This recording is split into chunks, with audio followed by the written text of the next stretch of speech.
Hi, everybody. We are the Mere Discipleship Team, plus one. In fact, why don't we go to him right now? His name is Randy Diebel. This is his first, I think, Google Hangout period with us. Also, his first time talking and hanging out with us in one of these videos that we do. So we want to welcome him and allow him to share briefly about himself. So, Randy, why don't you introduce yourself?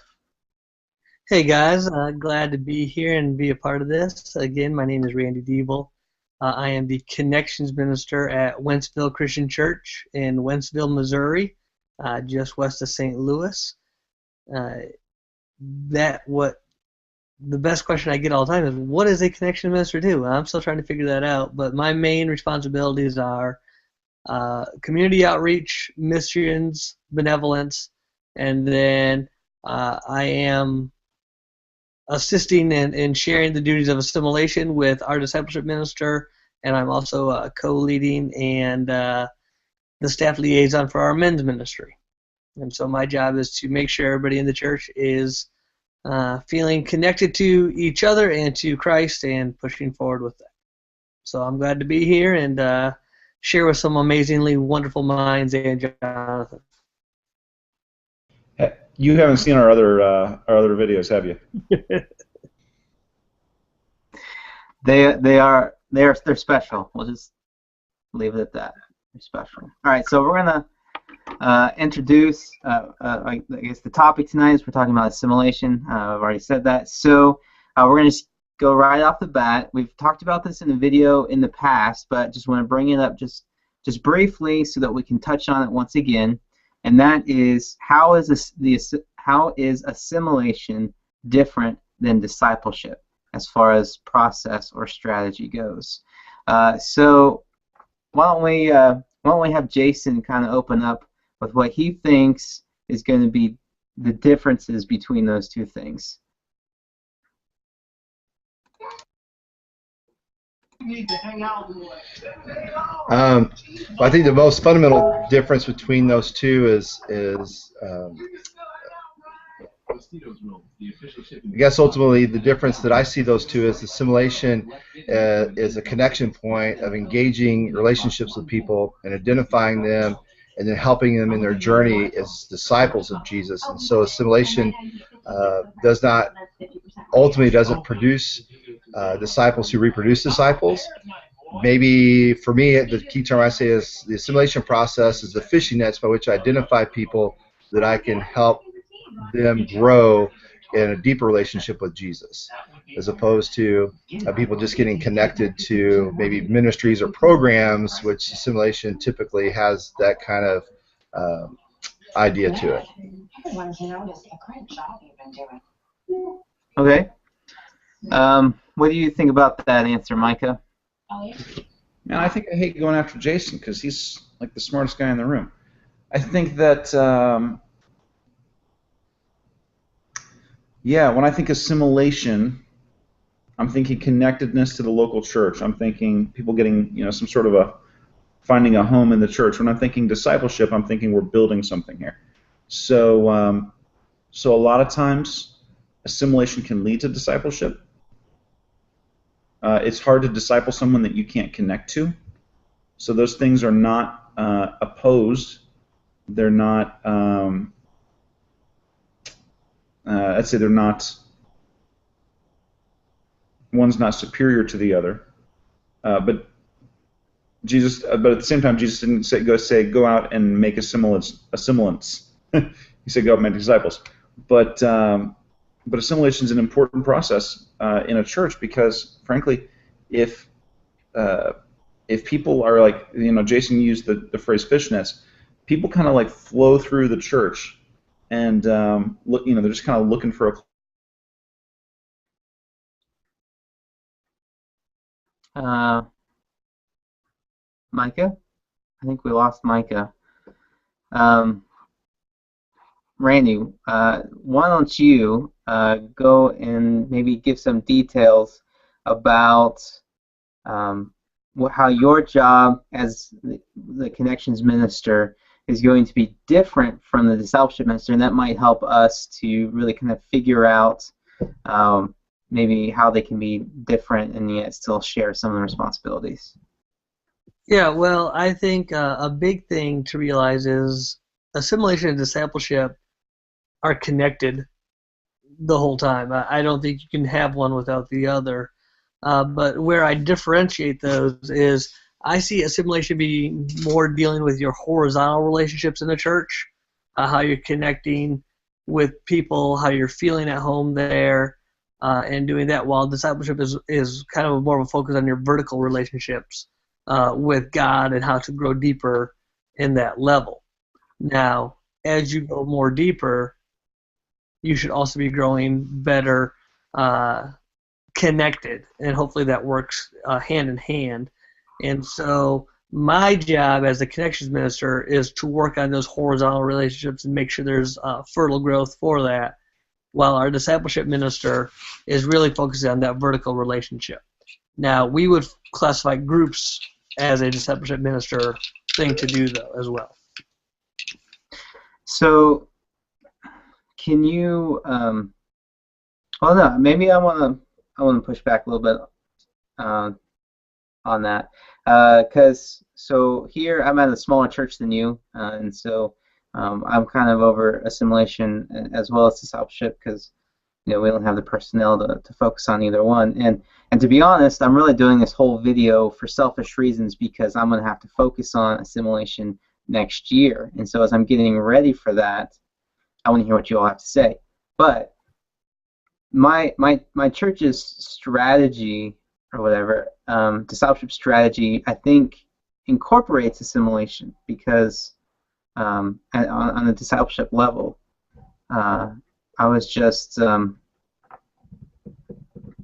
don't know, I'm just thinking that there might be more of a connection than what some of you others have said. So I don't know if you want to argue with that or not. That's up to you. Anybody want to respond to that? I don't think that assimilation's bad, but that's more the social arena and public ministry as opposed to personal, intimate discipleship. So Jesus in his social ministries, where he would be at the houses, parties, teaching, having those big social events, telling people about the kingdom of God, his public ministry, preach on the Sermon on the Mount. So the church is its gathering and assimilating people into programs and ministries and things like that to get people connected. Really, I feel are where the public and social ministry, if we were to put that in kind of like in connection to Jesus' life, the discipleship where Jesus is investing in the 12 has a different relationship than it does in the social context. And so then we move into the intimate role of John, James, and Peter. So I'm not saying that I would say that they are connected in the sense that Jesus engaged all those areas: public ministry, social ministry, personal discipleship. But I guess it's a matter of how much time we're going to invest in all of those, right? So how much time I'm going to invest in my public gathering, how much time I'm going to invest in the social events. Some churches call those their missional communities, where you have 20 to 50 to 20 plus group. So yeah, I think assimilation is important, but I don't think you can assimilate 100, or you can disciple 100, 200, 300, 400 people as you're running an assimilation program. However, if you disciple your 12 leaders who may be leading different programs and they're identifying people in the context of the program they're serving in, they can disciple 3 to 4 people in there who could ultimately be discipling more people. So they can work in tandem if we're intentional about making disciples in the context of assimilation. Does that make sense? Yeah, I think so. We have to move on from this topic, however. We do have Micah back, so My sorry. apologies, everyone.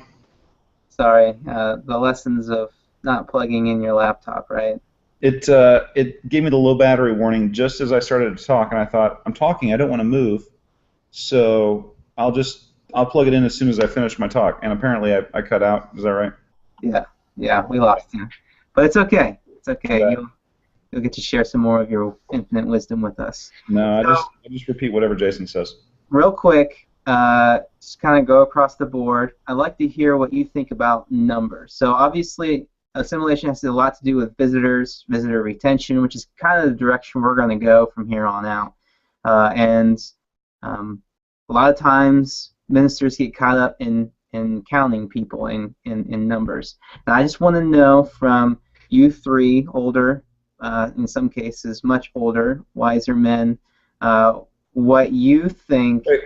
Who are you calling? Which one of us are you calling much older? I'm not going down that road. Nope.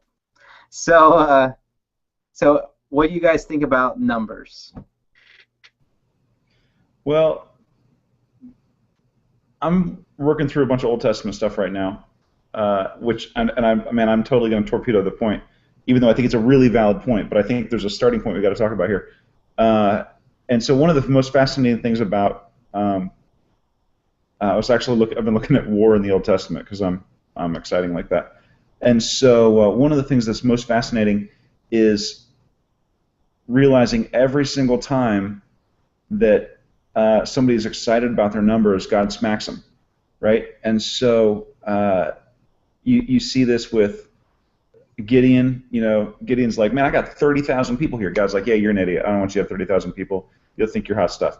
So then he's like, well, I got 3,000 here. We got 3,000. We're good. And God's like, no, that's too many. Gideon's like, I got 300. God's like, yeah, now we're talking. Or you look at David and that whole deal with the threshing floor and that whole story. It's just a terrifying story for church leaders. So on the one hand, counting can get you in trouble with God. On the other hand, you look at a book like Numbers. Like there's a whole book of the Bible called Numbers, and you're just not a quality shepherd if you don't know how many sheep you have. And so when Jesus says that there's a shepherd that has 99 sheep and he knows that one is missing, he's not like, has anybody seen Fluffy in the past 2 weeks? No? All right, I guess I'll go out looking for Fluffy. No, he gets all the sheep in and he says 1, 2, 3, 4, 5, 6. Oh, I'm missing a sheep. So the only way that you know that kind of information is by counting. So I don't think you're a good shepherd if you don't count. Even though if we take our significance from counting or we put our trust in numbers or any of those things, then it could be argued you are sinning against God by doing that. But at the same time, it's a tricky line to walk. Can I say that? Are we okay with that? Yeah, I think that's. You made a very, very valid point, actually. So I thought maybe you and I were going to disagree a little bit. I actually make a valid point. Thank you. I appreciate that. Unexpectedly, Micah said something worthwhile. Well, I listen to you and learn from you all the time. But I was actually going to go towards Acts, where they start counting people coming into the church. Where they count 3,000 were added to their number that day, or thousands were added. So somebody sat around and counted all the people that they baptized, and right, exactly. I think that's pretty significant. When Jesus was feeding the 5,000, it wasn't like he fed a lot of people that happened to be on a mountainside. He had somebody in the back with a clicker going 1, 2, 3, 4. There's 100, 2, 101, 102, 103. There's 200. So, what do you think, Randy? Yeah, I think what Micah said was very wise as well. But again, with that, I was going to say the story isn't Jesus fed a bunch of people on a hill. It says Jesus fed the 5,000, and at least when written by the New Testament writers and Old Testament writers, numbers are used throughout Scripture. Yep. But I completely agree with what Micah says of if that's where we're finding our significance or our value, or that's how we measure success, that's when we get in trouble. I believe numbers are a measurement to help us know where we've been, where we're at, and where we're going, but I don't think that they can measure success or failure in and of themselves. It's important to know if you had 4 first-time visitors in a week, or you had 8, or if you're doing something that seems to be attracting more people. But it's not important to know, oh, I had 8, and the guy next door, the church next door had 2, so we're doing great. It's important to say that's 8 new people that God could be reaching out for, that right. we can he may be entrusted in our care. The most common way that preachers use numbers, or non-preachers, ministers of various kinds use numbers, is to compare status, which is sick, right? And so it's like, oh, well, what are you guys running now? Like, hang out with another minister and see how long it takes for that question. What are you guys running? Well, that's always the first question you get. Oh, where do you go? Well, that might be where you work, And the second one is, oh, how many people do you have? Yeah, what are you running over there? And guys from bigger churches, What's that? from bigger churches always have an easier time of asking that question than guys from smaller churches. Yeah. Well, I don't know. I don't know if that's true or not, but regardless, whoever asks it, it's a sick question, right? That's a weird status thing that we don't want to do. Can we all agree on that? Amen. Yeah. Right. And by the way, what are you all running at these days? Don't answer that. Moving on. We got to. I want to ask this question. So, even though a lot of us aren't really necessarily directly involved in the assimilation process for your church, I'm sure you've had some experience or know part of the process as well. What is the biggest yes? You must do this, or every church should do this in assimilation. So, like, what's the one thing that every church should be doing to help assimilate people? I'm getting a lot of puzzled looks. No, I'm just thinking about it. Yeah, when I teach small group mechanics, you know this, Jonathan. You've seen my material. I teach the 6 count. It's like you ask a question and you go 1001, 1002, 1003, 1004, 1005, 1006. And if nobody answers, then either that's a bad question or people either people don't know how to answer it or they don't want to answer it. So luckily in this case, I think we were all just figuring out our answers and we didn't hit past 1004, so we're good. I think for me, the number one thing that churches have to do is have a place for them. So you can't catch people in a basket that doesn't exist. And so you can't say, man, why aren't people sticking around? And then the only thing that they're, I've got these 3 Sunday school classes that have existed since the dawn of time. And if anybody was to go in one of those Sunday school classes, they would feel terribly out of place. And the only, there's no places for anybody to serve. There's no places for them to meet people. Like, there's got to be something to catch people besides just, obviously, it's whatever sermon you just heard is the most amazing sermon. Whatever sermon your preacher preached this past week is the most amazing sermon in the history of the world. But there's got to be something more than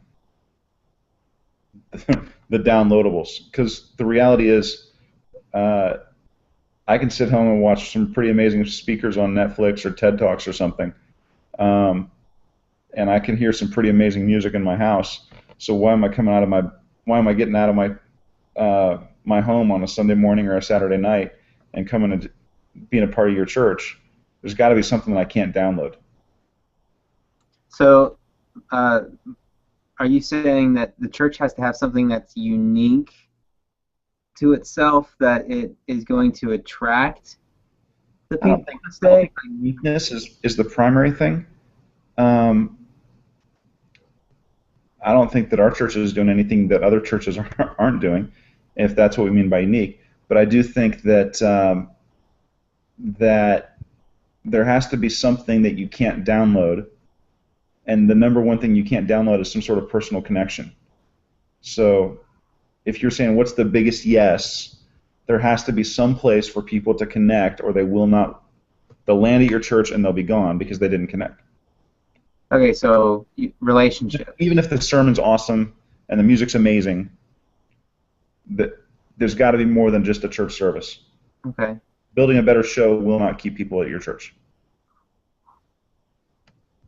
I think I read a book once that said quite the opposite. Which And book I think is that? it's called When God Builds a Church.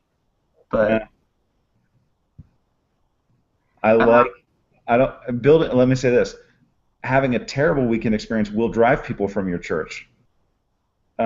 that's true too. But I have great respect for Bob, but and their weekend was definitely compelling, but they didn't just have a weekend. They were they were good at a lot of other pieces besides they had good music and good teaching. And you're also referencing a book that's 20 years old. I mean, it's almost older than you, John.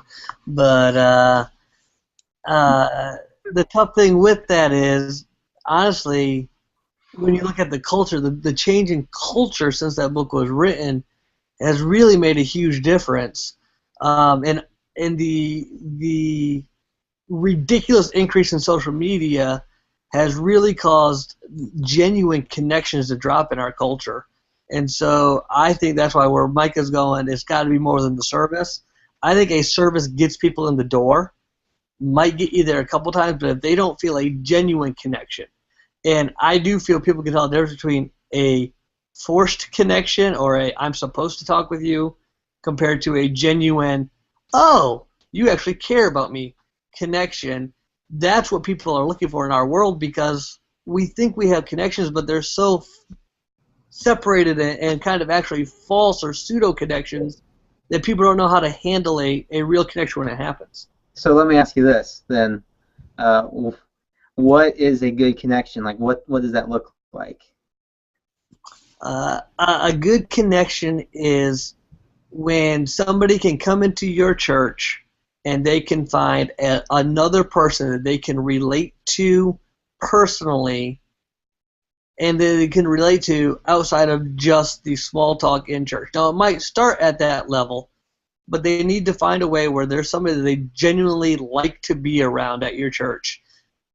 And there has to be a feeling, a reciprocal feeling of wanting to connect with them as well.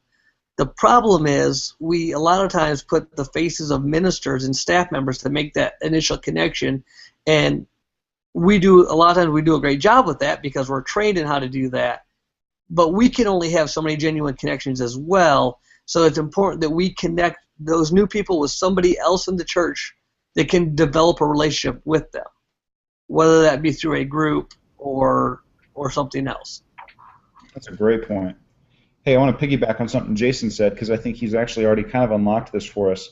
Jason, you talked about the four spaces: public, social, personal, intimate.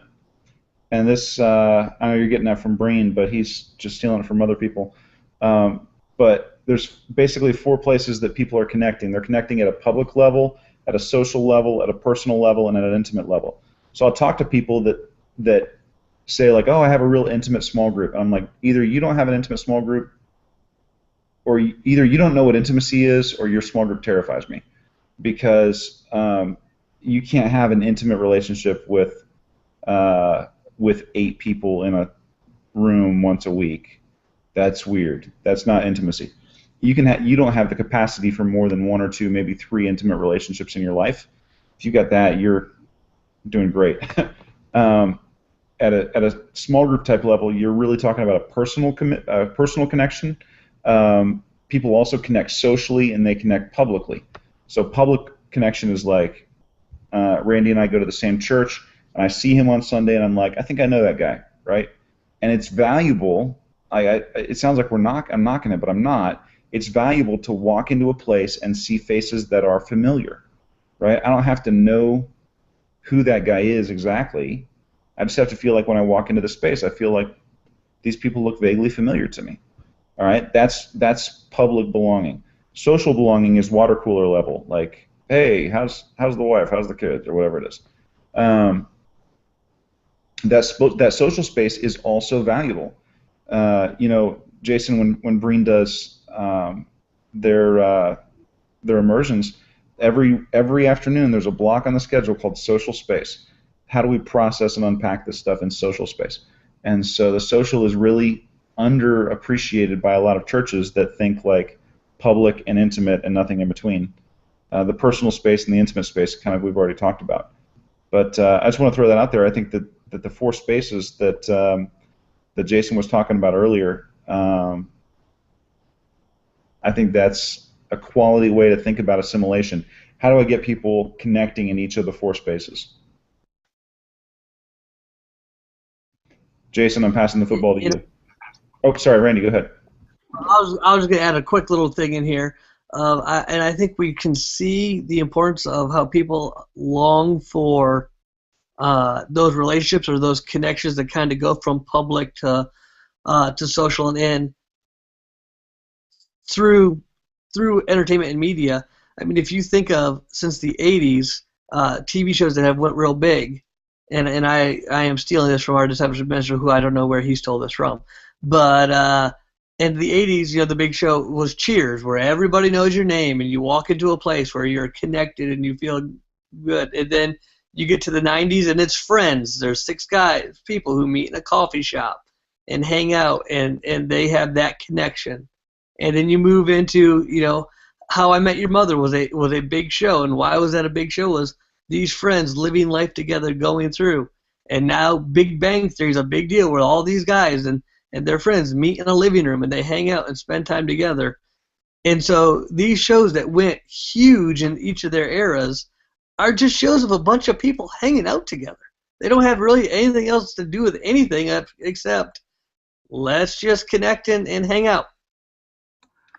So when you have a church that gets pretty inwardly focused, like you could almost say, very kind of like incestual, maybe. I wouldn't say that to them. This is hypothetically speaking. All right, good.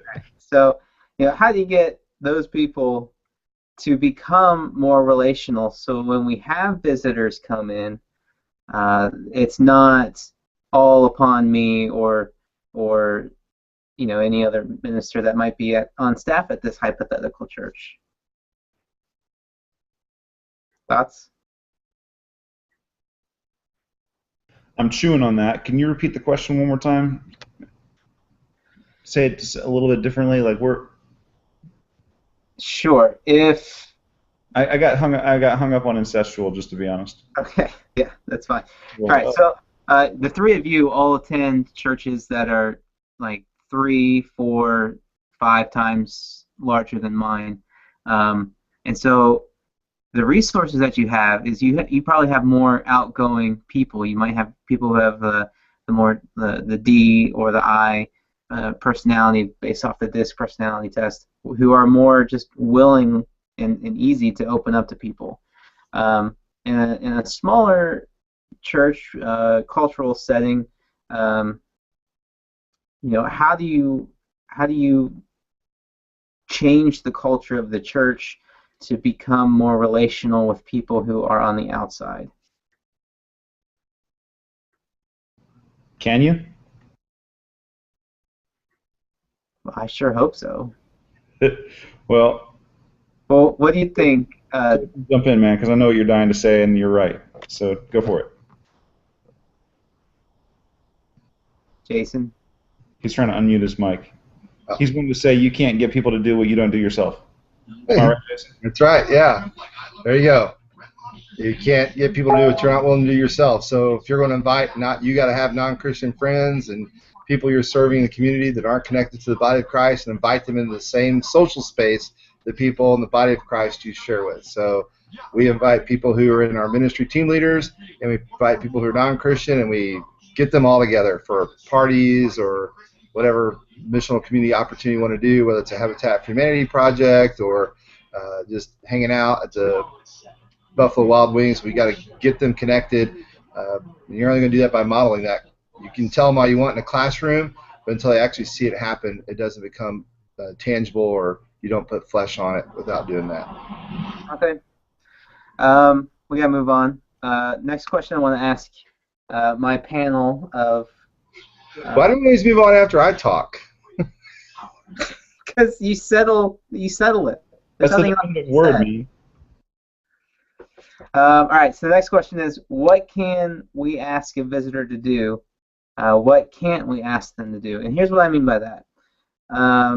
What is appropriate to ask of a visitor, whether it's 1, 2, 3 times that maybe they've come to your church?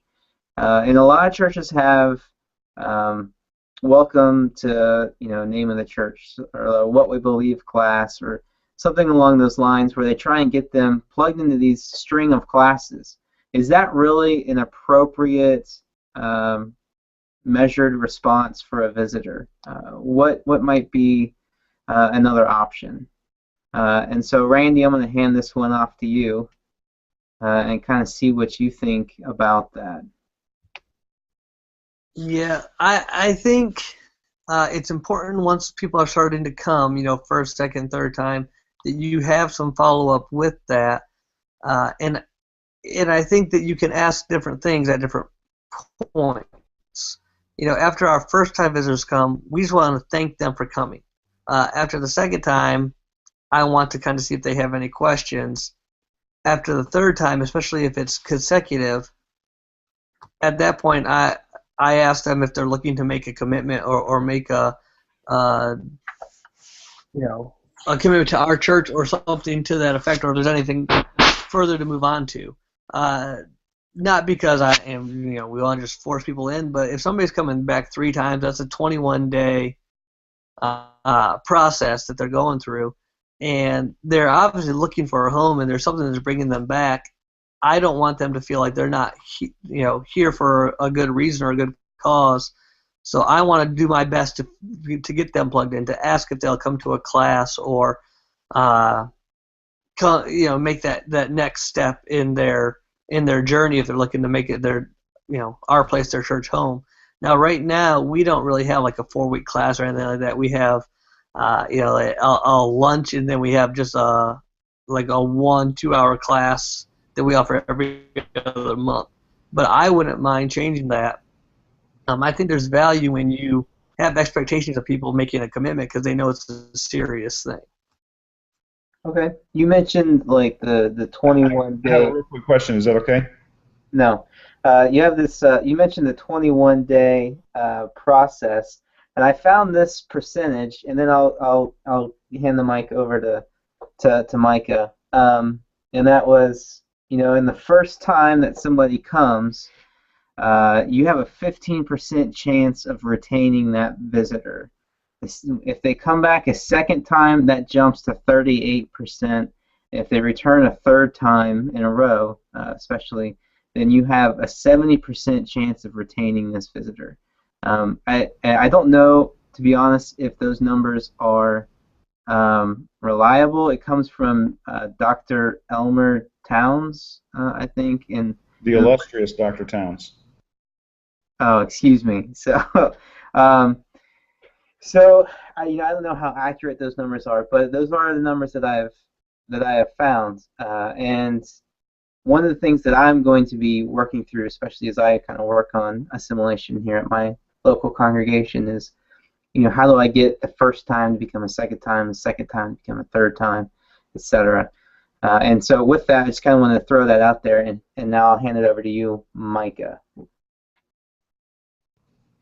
Well, I have a question for Randy first. Randy, your lunch, is it called pizza with the preacher? I wish it was, but it's not. It's a line lunch because we do an ABCD thing. A line lunch, a become class, a connect. I can't remember what C is. Connects the and then dig. So. All right. Okay. But pizza with a preacher, that's got zing. I feel like we had that a little bit. Former church. What's that? What'd you say, Randy? We had our former church. I see Randy's lips moving, but I hear somebody else's voice. It's pretty creepy. Randy's speaking in tongues, and we're dubbing over. So, Google Translate, man. That's what it's for. So, sorry, we're off topic. Can we go back? So, is the question, Jonathan? My question was, what is appropriate to ask of a visitor for them to commit to, and what is not appropriate? Okay. So I think the question, can I go? The question behind the question is, when do you stop being a visitor? Like what? How long? If I was to come to your church, at what point would you consider me not a visitor? So is it the Well, 3 times? Is that when we consider that you're not a visitor? um, to be honest, I don't know. I have no definition of Okay. that. I have no parameters that define that. I would probably say actually a lot longer than that. Um, I would like 2 to 3 months. I would say. Yeah, because part of the difficulty is, I mean, for most of us, it's not like we're taking attendance, right? And let me ask that question. Do you guys have any way of identifying whether somebody comes back a second time, other than they fill out another Connect card or they say hi? Yeah, we have. Uh, I mean, we're still small enough where we have people who count. They go through and count everybody in the service in Sunday school and everything like that. And then the staff, we have staff members that go through and try and they're at their best ability determine who was here and who was not here. Wow. Cool. Okay. How about Randy or Jason? Do you guys do that? For us, we do it off our connection cards and when they fill it out. Now, I will say this, that I've been following up a lot lately with our first-time guest. When I say a first-time guest, I really mean First Connect card. They fill that after they've been coming for 2 months. exactly. Where I've got people like, oh yeah, we've been coming for 3-4 weeks, 6-8 weeks. So they've really been shopping us for quite a while before they fill out their card. That's totally our experience as well. Which is what happens. So that's why I don't feel as bad as if they fill out a card 3 times within 3 weeks in a row, they've already made this their church home, in my opinion. And so that's why the way we do it, I think we can push a little harder at that point. Mm-hmm.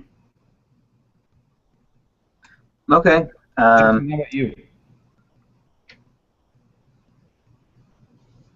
Jason, do you want to share?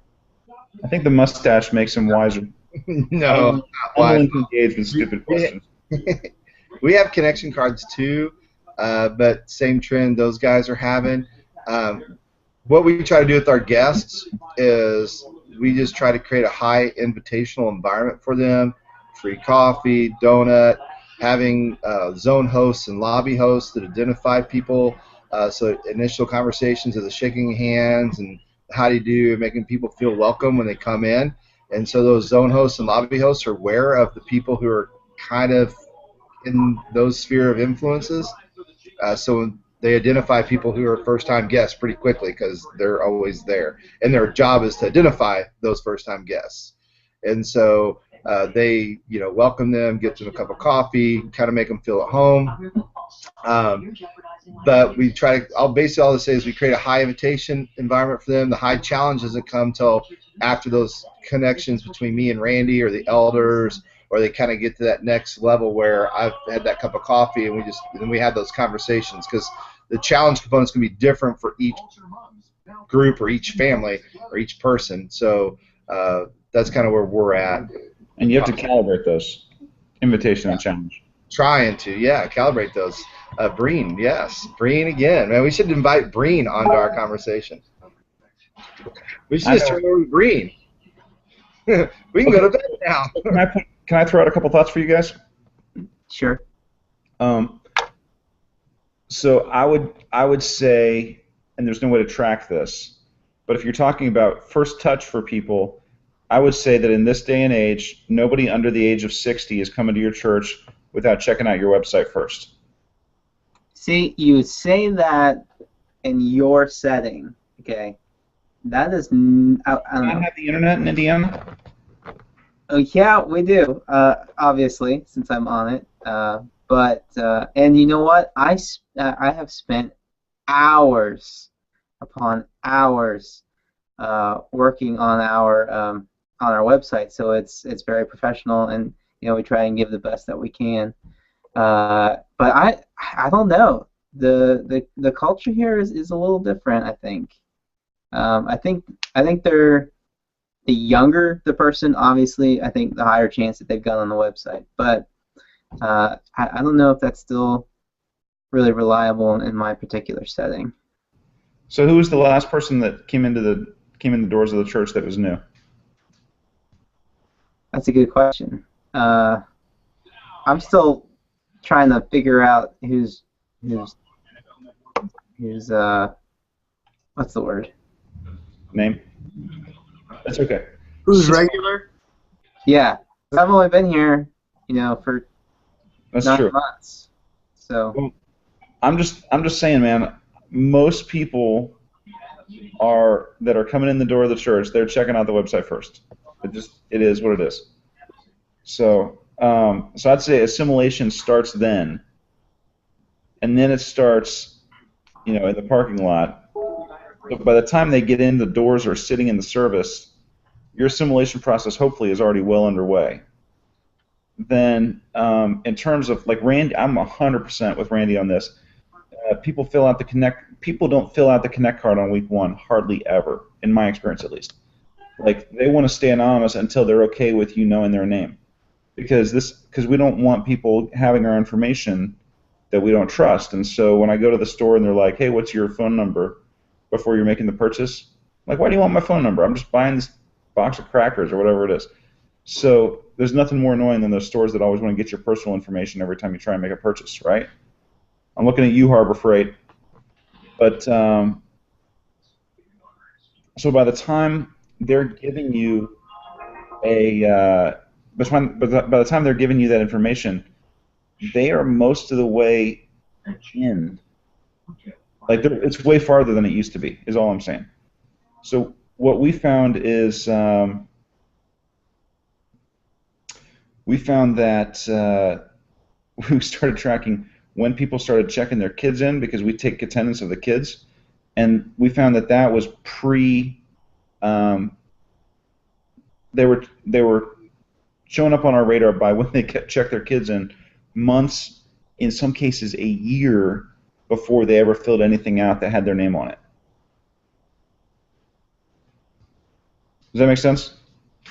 Very much to the Micah, and also our church secretary who works on this does a very good job. She gets information on first-time visitors from their checks if they give to the offering, and we have people who give card. Now we don't like creepily like follow up with them as much, because I don't want us to be like, "Hey, we saw you gave money. Let us get you more involved," and be creepy about that. But I mean, it's amazing how often people will come before that. And John, I don't know how much you're tracking this, but we definitely asked the question, "How did you hear about us?" And we get a lot of website, internet answers in our location. okay, we have really, as far as I know, no tracking system whatsoever, and so that's something that my ministry team and I are going to be focusing on next year. So Sure. this year we've been getting groups up and going, and really hoping that would be kind of our first place for our visitors to go to, as part of our overall strategy as a church. And we just got the groups going, so we're building here. But you've got some sort of a Connect card or something like that. There's something people are filling out in service. Yeah, there is. There's a Got a Connect question card. on there that says, "How'd you hear about us?" To be honest, it might be on there. I don't know. But we're getting this to be too much about my particular church, and I don't necessarily want it to be about all of that. So I'm going to move on to the next question, and that time Jason was not the last one to speak. It was Micah, and I'm going to ask you this. It's kind of just a stupid question, to be honest, but are gifts and goodies still a good idea to give to first-time visitors? Like, is there something that you all hand out to people to kind of almost reward them for coming to your church that day? Jason, you want to start? Yes, we give them a gift bag with our assimilation process in it that's visual, and then we give them a free cup of coffee, a free coffee mug, and a free donut. I like the free donut. That sounds good. Um, what about you, Wait, Mike? did they have to after that? Did they have to start paying for the donuts, or how does that work?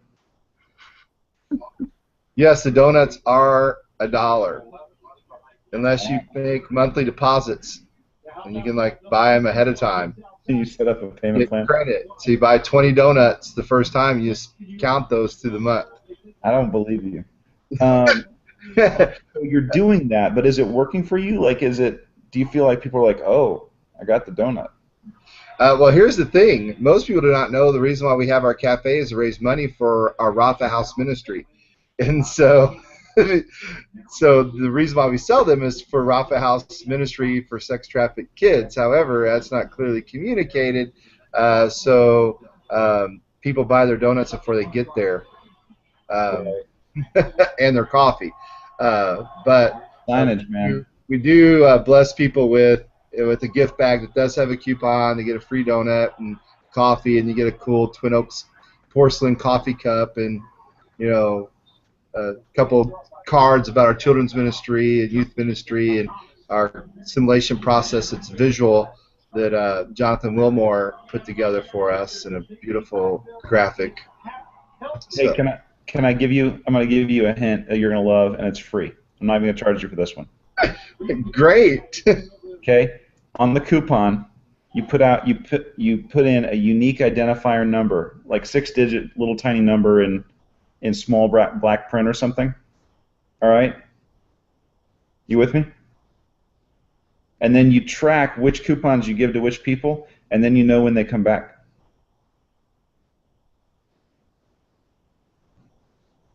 It's not even complicated. All right, anyway, moving on. Sorry. I'm I don't done. know, kind of sounds like the mark of the beast or something like that. Yes. Hey, man, that's how real companies do it. All right. Well, you think when you get those coupons, they're not tracking that? I don't know. I don't use coupons, so I'm sure Google's tracking everything though. So Yeah, they're recording this, transcribing it. yeah. So what do you guys do at the Whitewater Crossing? Or Yeah, do we you, do something similar. I'm advocating for killing it though, because I feel like every time people get the idea is that it's an incentive, but every time people come, they're like, "Oh, really? You have stuff for me? I didn't realize that."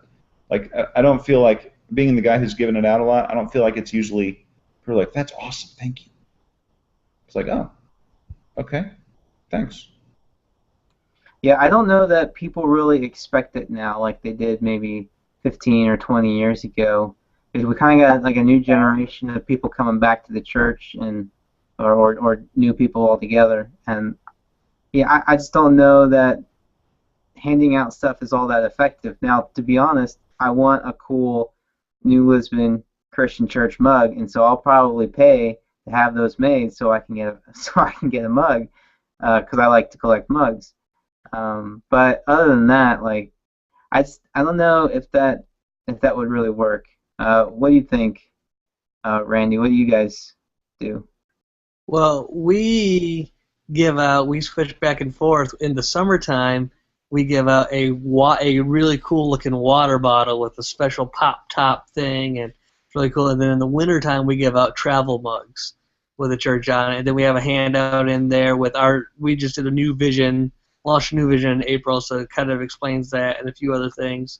Although I'm really hoping that Jason says they give out free donuts. I really hope they give out coupons for free donuts, or that they switch those donuts every week before they go stale. But then we still do the old Toast school. donuts, man. We deliver cookies to first-time visitors throughout the week, and myself and our discipleship minister have just taken that on ourselves to deliver all those cookies. And so, we do this, but I'm kind of with Micah here, where Is that not so? You're like showing up on somebody's house at somebody's house. we are, which I've done it now for just a couple weeks, and honestly, the people that I've shown up and if they're home and done that, they've actually been really appreciative. Like, wow, you brought us homemade cookies to do this. Which again, I wasn't sure how that would go, but the I was reason that, super creeped out. but the reason our discipleship minister and I took it on was because we wanted to make sure that if we were going to do that, that it was done where you're not entering the house, you're only there 90 seconds, you're there to drop the cookies off, say thanks for coming, get out. And really try to not be ridiculously invasive, but to be more, hey, we're just glad you came, which is definitely an old school approach. And I was very hesitant when I first heard we're doing it, but then just the reaction I've seen from people, it's almost like it's new again. It's like vintage because nobody is doing it. But before we were doing it, we had a couple like in their 60s that were doing it, and I don't think that that was going over well with younger people, with like grandma and grandpa showing up at their house bringing cookies. Yeah. So Randy, we literally say, when we say fill out the Connect card, we literally say we promise no one will show up at your door. Yeah. We don't say that. I'm going to go knock on your door with a big old smile and make you creeped out until you come. Well, we do have something. So if we do get information from a visitor, the church secretary is the one who kind of takes care of all of that information and then passes along to our senior minister, and he'll handwrite a note to them and mail it to them. I think they used to do cookies or some sort of cooking, and we had people in the church who would do that and take it to their house, but we don't do that anymore. In fact, I remember a friend of mine from high school and I, when we were in the youth ministry, we had our own service and did it was really kind of our own little church really, and Brandon Weiss and I had to go to a couple people's homes and we would give them leftover food or whatever from youth group or something like that, and it takes a special kind of person to do that, and I know Randy is certainly a special kind of person, but I couldn't do it, so. I would agree. I am a special kind of person that doesn't bother me as much as most, I'm sure. Yeah. There was a big mega church in Cleveland that after me and Andrew went to visit, they showed up at our house with like all this homemade bread, and they just showed up at the door. Hey, thanks for coming. They didn't even ask to come in the door. Just, hey, thank you for coming. We're blessed that you were there. Here's some bread. Is there anything we can pray for you for? And then they were out of there. So I thought, I was like, oh wow. Like, and I lived in a parsonage on another church property, and they still came. It was sweet. I liked it. I thought it was good. I think that's clever. If your community's down for that, and since you're in Missouri and you're in Wentzville, your community's for that. Like Warrenton, just over from you, is the same way. That community is open to that. So I think you need to know your context. Like, you're not going to be doing that here in Detroit, in the suburbs of Detroit. You're not going to people's houses and knocking on doors and giving cookies, right? Because they'll think you're nuts, and the Ford factory workers won't have any of it. But Wentzville, I think that'd work great. So I think context is key with wherever you're at. That's very true. I think that's a good point. We all all of our churches have different backgrounds, different histories, and that has brought us to where we are today. And so a lot of those cultures might be inherited. They might be new things that we've put in, but our context is definitely king. Before I ask the last question, I'm going to ask, I guess, the second to last question, and that is, what is your church's visitor retention rate? So how good is your church, after we've spent this hour-long conversation talking about visitor retention, how good is your church at doing it? I'll go first. We're so bad. Oh, it's terrible. So that means we should just disregard everything else that you've said this evening? I mean, I would. I didn't. You asked me to be here. I didn't volunteer myself. So here's the thing. We thought we were doing pretty good because we were going off our Connect cards, right? It's like, oh, we're pretty good. So we looked at the number of kids who were checked into our child care 3 times or fewer in 52 weeks. Does that make sense? Yeah. Oh, I was waiting for somebody to say yeah, but you're all nodding at me. Okay. And it was horrendous. It was like 40% of the individuals had checked in 3 times or less. Now, some of that is they're coming with grandma and grandpa. Now, we have a stable core that exists, right? And most of these kids, their parents never filled out a Connect card, all right? But we had way higher single time of visiting than we ever thought we did. That number might be wrong, but it's not wrong by much. Does that make sense? But part of that's because we got different data. Like we were going through Connect cards, we thought, hey, we're doing pretty good. And then when you start looking at other types of data, you realize, oh,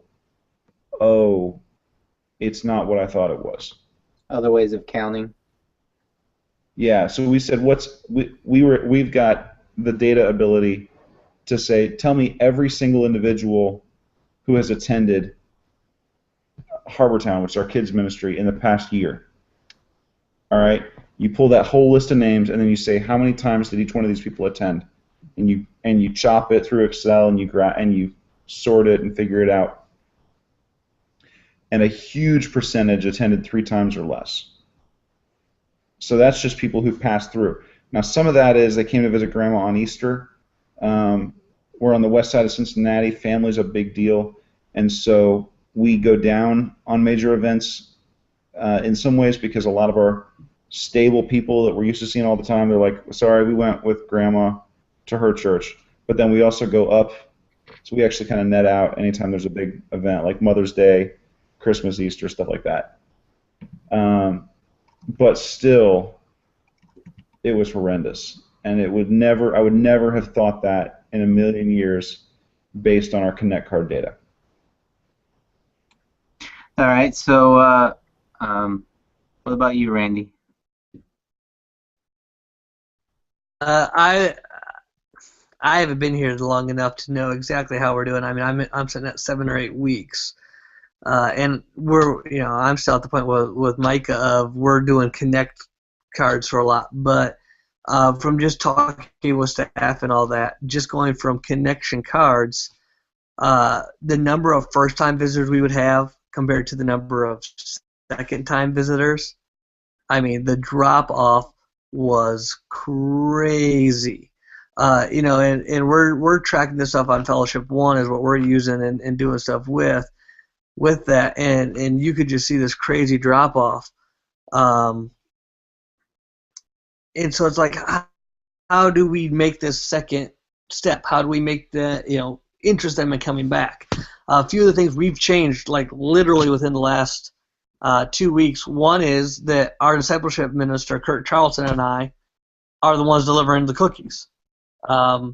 We just have taken that over, thinking that hopefully, as Jason said, we can have that better connection and not make it as creepy and do that. Another thing we've done is we've just switched our connection cards. This would be week 2, where our connection card every week is unique. We change the back, our check boxes of what you can check in and make sure it's current and relevant, and it's not just a standard card.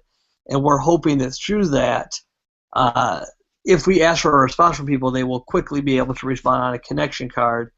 And we're hoping that there's more reason for them to fill one out more often, so that we can have a better way to track it through that. Unlike what Micah said, where people don't fill out connection cards a lot of times, and you have to be like a detective to figure out if they've been there or not. Are you using Kids Check-In on Fellowship One? Yeah, we're using Kids Check-In on Fellowship One. At least I believe so. I'm not. I believe we are. And then, like I said, our secretary is amazing because she steals all the stuff from the Kids Check-In people, all of our connection cards, and like I said, like off of checks in the offering. So she's really good at like hunting people down. All right, I'm gonna send. We'll talk offline. I'll throw some thoughts your way. All right. Is it your turn, Jason? Sure. I'm not as ingrained, or I guess I don't value um, the connection cards and the first-time guests as highly maybe as ought to. So listen to you guys. It's really cool to hear how you guys are processing that. I think our metric is how many people get to the starting point class and actually get committed. And so that's kind of, and then how many baptisms we have. And so those are kind of like the two things that are really highly valued by our senior leadership. And so not how many guests we have or don't have, but how many of those guests actually make that starting point class. So we don't really measure, like we have like a count, like how many people we average and what we count. I guess the only way we really identify, I wish I need to be more administrative like you guys. Like I identify people by knowing faces and knowing people and like roaming the halls like the Wile E. Coyote. And I can identify people nonstop, and I'm shaking hands and talking to people for 3 hours straight on a Sunday morning. And so then I get connected and, build that conversation in the hallway. So maybe I just need to tap into your guys' administrative talent, because I'm probably missing a lot of data, a lot of information that I can tap into. Let me just toss a thought your way, Jason. I mean, I'm with you. Like I want to work the halls and do all that, but it's hard to notice when people aren't there because you mostly see what's in front of you. So it's really hard to say. I don't think the Greens have been here the last 2 weeks. It can be done, but it's difficult. Yeah, so that's where I have zone hosts that sit in the same part of the sanctuary every week. Oh man, you're doing zone hosts and you didn't even tell us. That's awesome. So they help me identify, hey, so-and-so hadn't been here for a while, you need to give them a call. Hey, I haven't seen so-and-so, so I've got other people with eyes on that stuff. So. All right, I got to stop you. So basically, because this is new to me, so like a zone host is basically someone who just sits in the area of the church and just keeps track of the people that are going through. So the idea is most people habitually sit in the same seats most of the time. And so people would say, oh, no, we don't have assigned seats at our church. But most people sit in roughly the same area regularly. And so you can set it up so that you have people in areas watching to know their area, like they're pastoring or shepherding their little area and noticing who's there and who's not. That's interesting. Correct.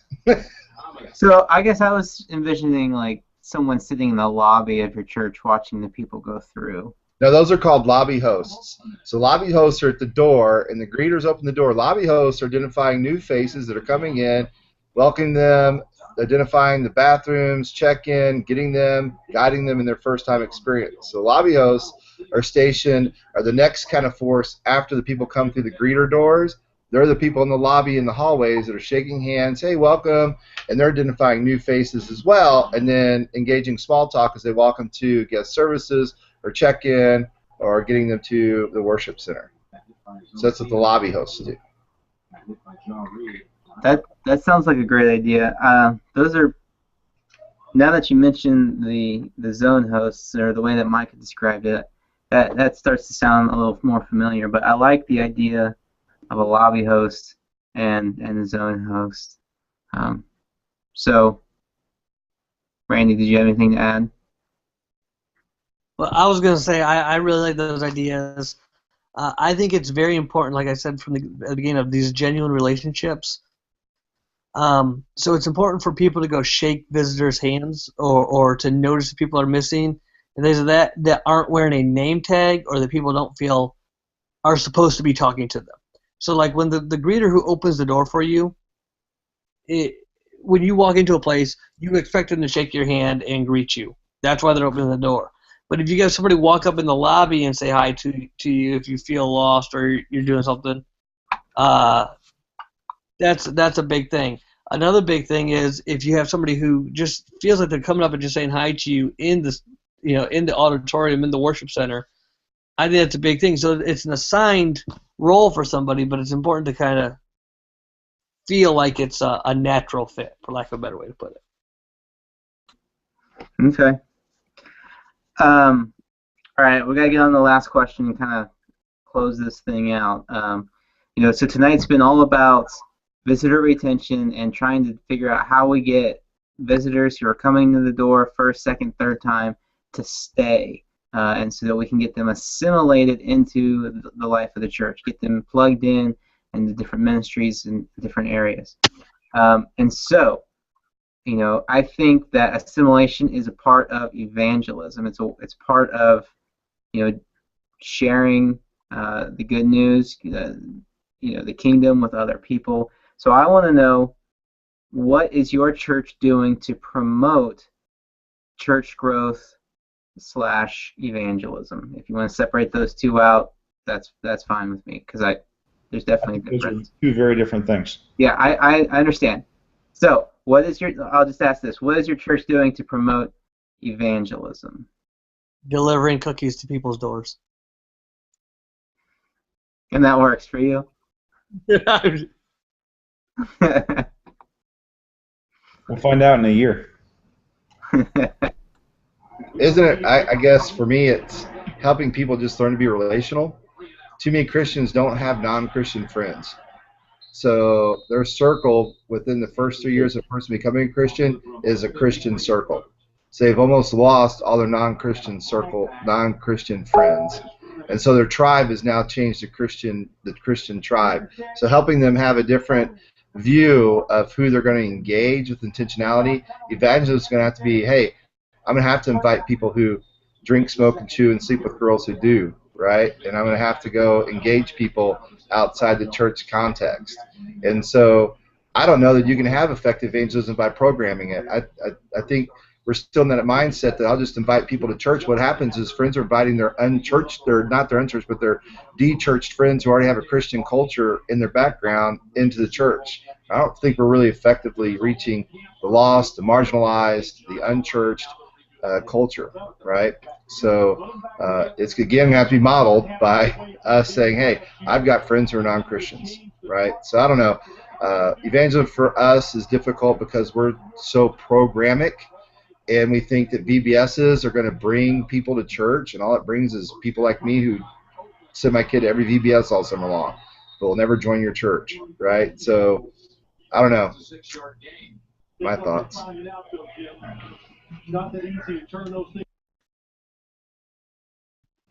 Yeah, oh, go ahead, Micah. I was just wondering who was winning the game. Anyway, I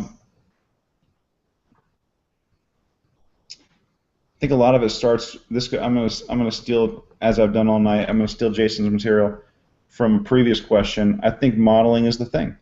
Your church does not think it's valuable if they don't see you doing it, and so you can talk about gifts all you want, but if the senior leader and the ministry team is not thinking in terms of invest and invite or whatever your language is that you're using, then nobody else is going to do that either. So you got to tell those stories again and again and again and again and again. Somebody's got to stand up and say, well, it's like this week when I was at the laundromat. It's like this week I was having this great conversation with this guy I met at the gym. Hey, it's like just this week I was talking to one of my neighbors. Like, somebody's got to say that. Okay.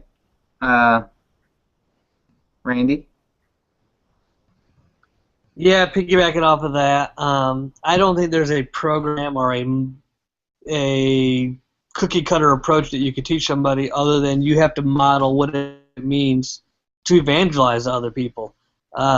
It has to be a natural flow of what you talk about. It has to be a natural way of you reaching out and making a difference. If nobody on staff is bringing in somebody new, why would anybody attending want to bring in somebody new?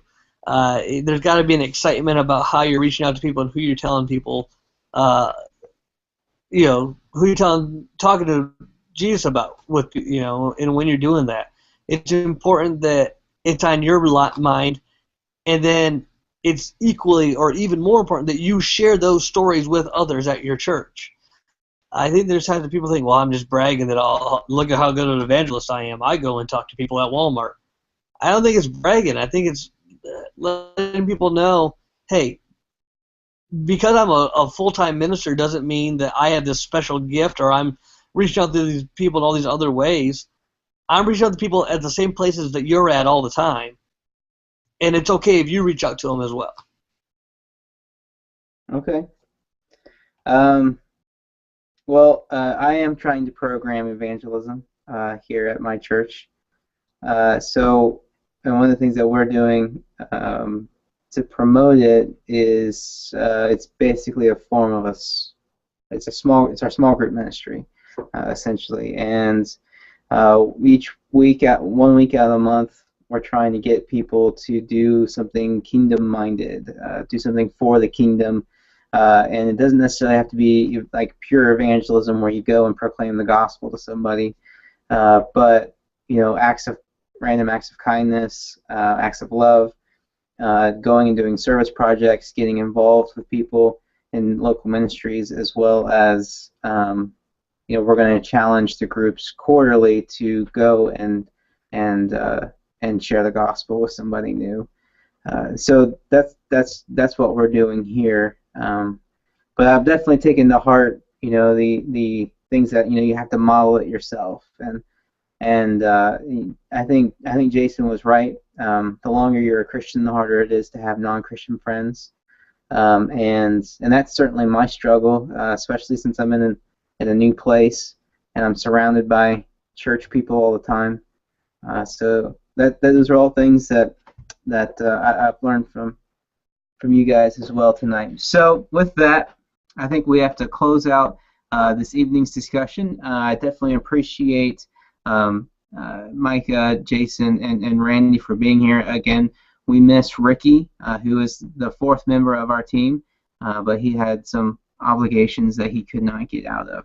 And so until next time, we are the Mere Discipleship team here to help you try and be more strategic in your ministries so that you can build the kingdom of God where you're at. And with that, we'll just say good evening and good night.